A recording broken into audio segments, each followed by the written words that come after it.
एक ब्राह्मण गरीबी से ऊब करके जंगल चला गया और बड़ी लंबी रस्सी को साथ में लेकर के गया था। ऊंचे वृक्ष की डाली पर चढ़ गया और गले में रस्सी लगा कर लटकने वाला ही था कि उसी वक्त देवराज इंद्र एक सियार के भेष में वहां पहुंचा और कहा, अरे ब्राह्मण यह क्या कर रहा है?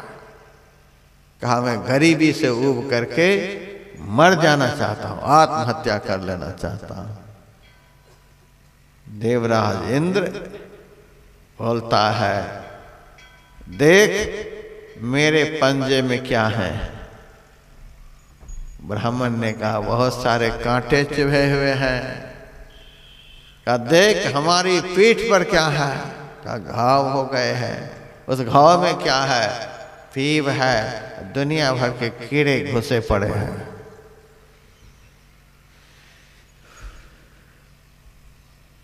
देवराज इंद्र ने कहा, ब्राह्मण मैं इतना बेअख्तियार हूं कि अपने पैर के पंजे से कांटे नहीं निकाल पाता हूं। पीठ पर घाव है, उस घाव की मरहम पट्टी नहीं करवा पाता हूं। कीड़े हो गए हैं, उस कीड़े को नहीं निकाल पाता हूं। भूख लगती है, प्यास लगती है, छटपटाते रहता हूं। इधर से उधर, उधर से उधर जंगलों में भागते फिरता हूं। ब्राह्मण देवता, कहीं वह शरीर गंवा करके मेरे जैसा शरीर मिल जाएगा तब क्या हालत तुम्हारी होगी? थोड़ा विचार करके देखो। उस ब्राह्मण को होश आ गया। इंद्र ने कहा, देखो 84 लाख प्रकार के जो शरीर हैं, उन शरीरों में केवल पैर होते हैं। हाथ वाला शरीर एक ही मनुष्य का है। मनुष्य को छोड़कर हाथ किसी को नहीं होता है। अभी आप लोगों का हाथ काट लिया जाए तो अच्छा लगेगा? मनुष्य देह की शोभा है यह हाथ, यानी यह शरीर परोपकार के लिए मिला हुआ है, परमार्थ के लिए मिला हुआ है। बाकी सब शरीर स्वार्थ के लिए मिला हुआ है। मनुष्य का शरीर परमार्थ के लिए मिला हुआ है। इसी शरीर से परम अर्थ की प्राप्ति हो सकती है। तुम ऐसे शरीर को गंवाने के लिए जा रहे हो तो शरीर तो एक दिन छूटेगा, लेकिन यदि भजन के द्वारा 9 द्वार से निकल करके 10वां द्वार में प्रवेश कर गए तो शरीर छूटेगा नहीं। शरीर आपके अधिकार में आ जाएगा। 9 द्वारों से जो अपने को 10वां द्वार में प्रवेश करा लिया, स्थूल शरीर पर उसका अधिकार प्राप्त हो गया। जब चाहेगा तब मरेगा। 9 द्वार में रहने वाला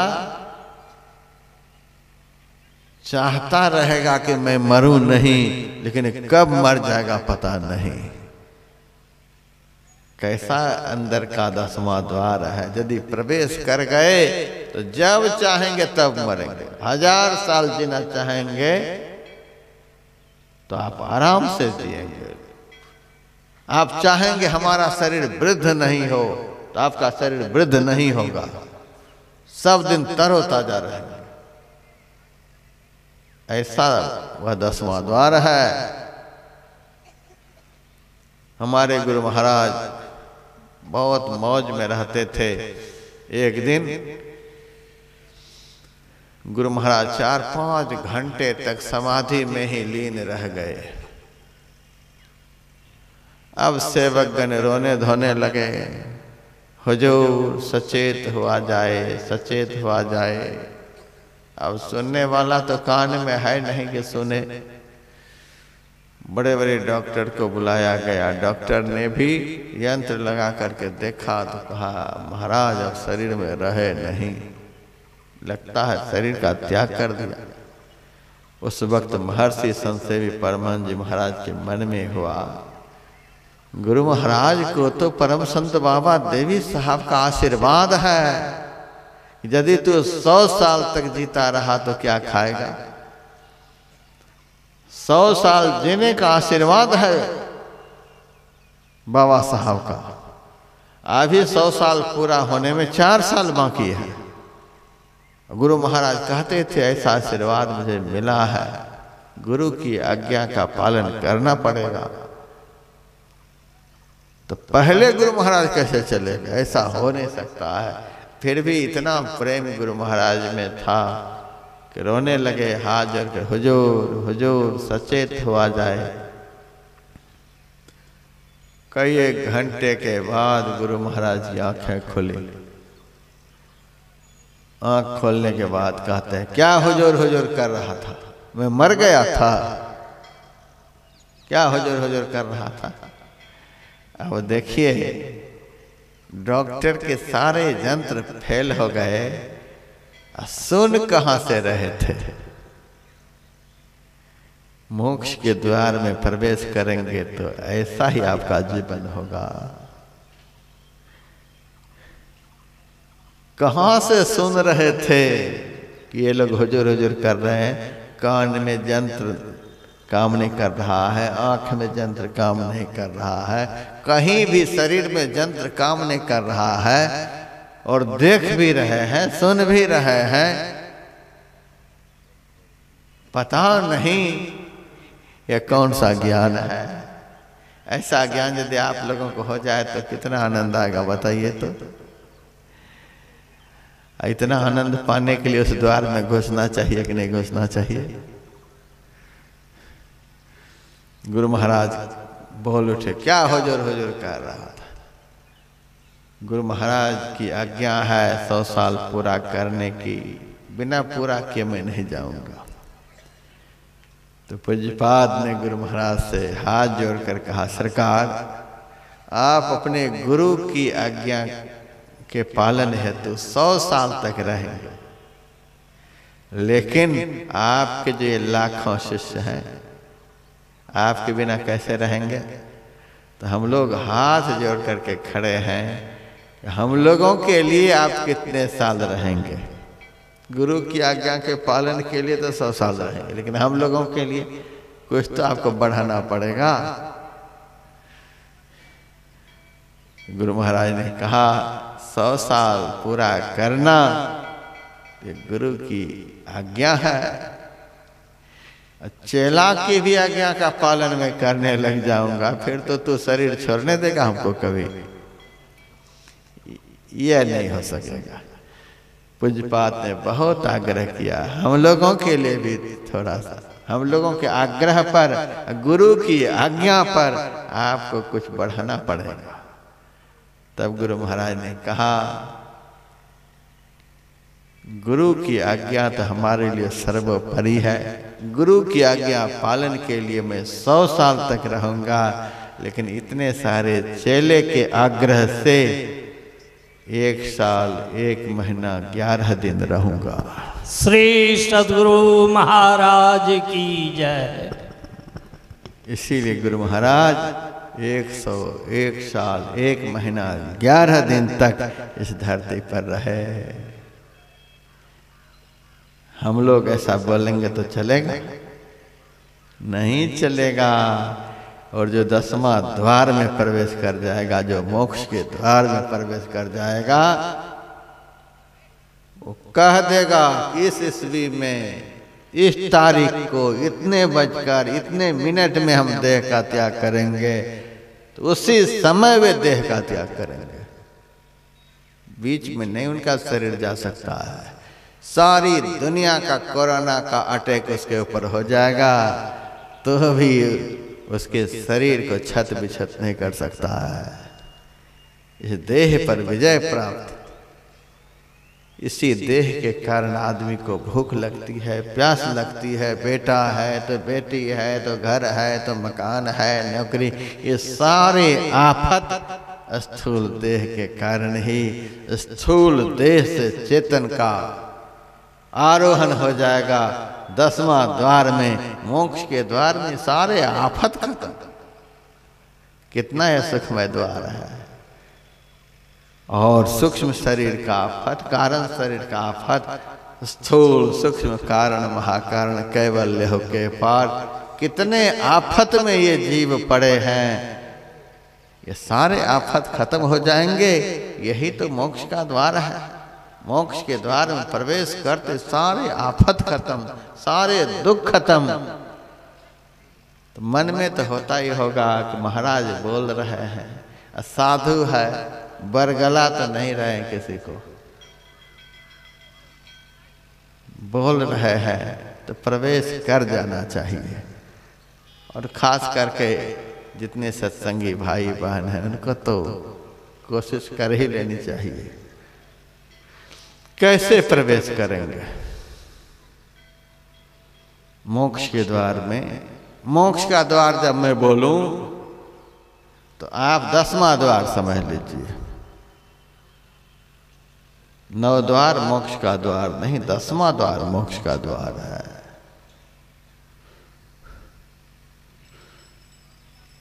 मोक्ष का द्वार यदि मैं बोलूं, आप यह समझिए वह द्वार जिस द्वार के दर्शन मात्र से सुख का मिलना शुरू हो जाता है, आनंद का मिलना शुरू हो जाता है। उस स्थान का नाम ही सुख मना है।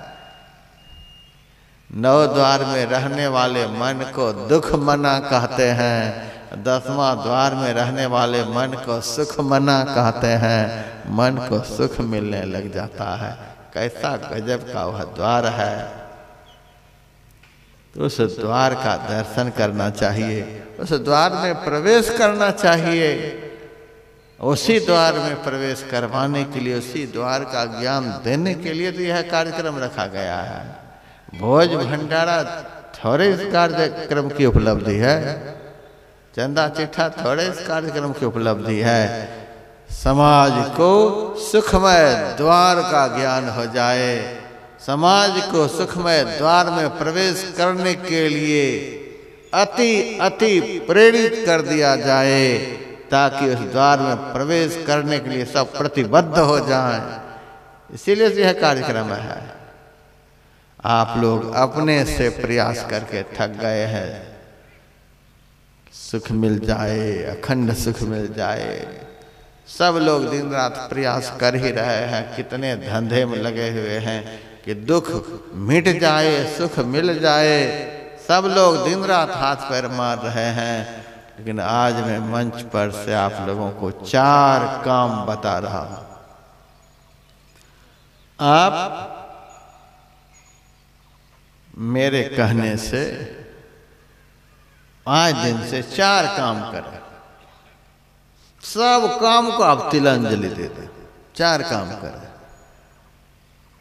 और ये 4 कामों को कर लेंगे, आपका दुख सदा सदा के लिए खत्म हो जाएगा। पहला काम शम। शम का अर्थ होता है मनोनिग्रह। आप अपने मन को भोगों की तरफ जाने से रोक लीजिए, यानी अपने मन को स्थिर कर लीजिए। मन का निग्रह, मन को स्थिर कर लीजिए, जाने नहीं दीजिए कहीं, जहां है वहीं पर रहे। पहला काम अपने मन को स्थिर कर लीजिए। दूसरा काम सत्य क्या है, असत्य क्या है, इसका बढ़िया से निर्णय कर लीजिए। संसार तो सत्य है नहीं, प्रतिक्षण इसका दर्शन हम लोग कर रहे हैं। सब बदल रहा है, सब बदल रहा है। ये बदलने वाले बिगड़ने वाले को हम सत्य कैसे कह सकते हैं?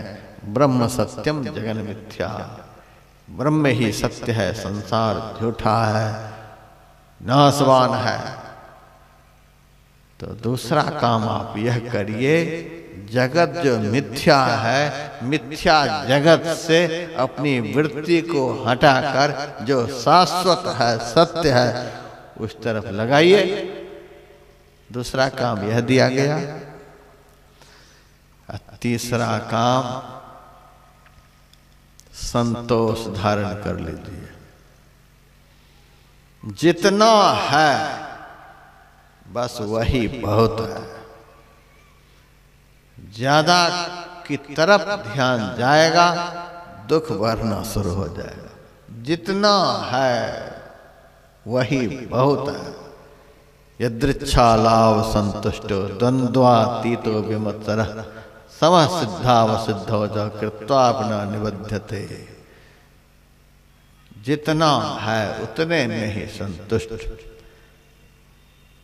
संतोष का इतना ही अर्थ नहीं, साईं इतना दीजिए जामे कुटुंब समाज, मैं भी भूखा न रहूं साधन भूखा जा। यह तो बिल्कुल साधारण अर्थ है। मन को संसार के समस्त विषयों से संतोष हो जाए। आंख रूप की तरफ लुभायमान न हो, कान शब्द से लुभायमान न हो, नासिका गंध से लुभायमान न हो, रसना स्वाद से लुभायमान न हो, चमड़ा स्पर्श के लिए लुभायमान न हो। पंच ज्ञानेंद्रियां पंच विषयों की तरफ नहीं जाए। पंच विषयों में किसी भी इंद्रियों का आकर्षण का नहीं होना, इसी को संतोष कहते हैं। ऐसा संतोष मन में हो जाए। यह तीसरा काम बता रहा हूं। चौथा काम है साधु संगम।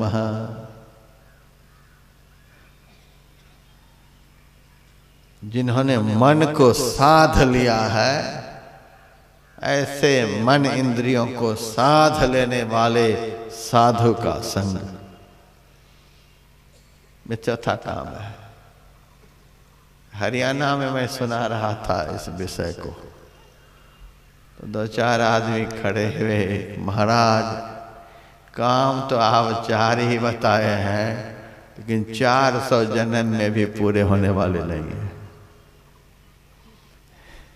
कहने के लिए तो काम 4, लेकिन 400 जन्म में भी पूरे होने वाले नहीं।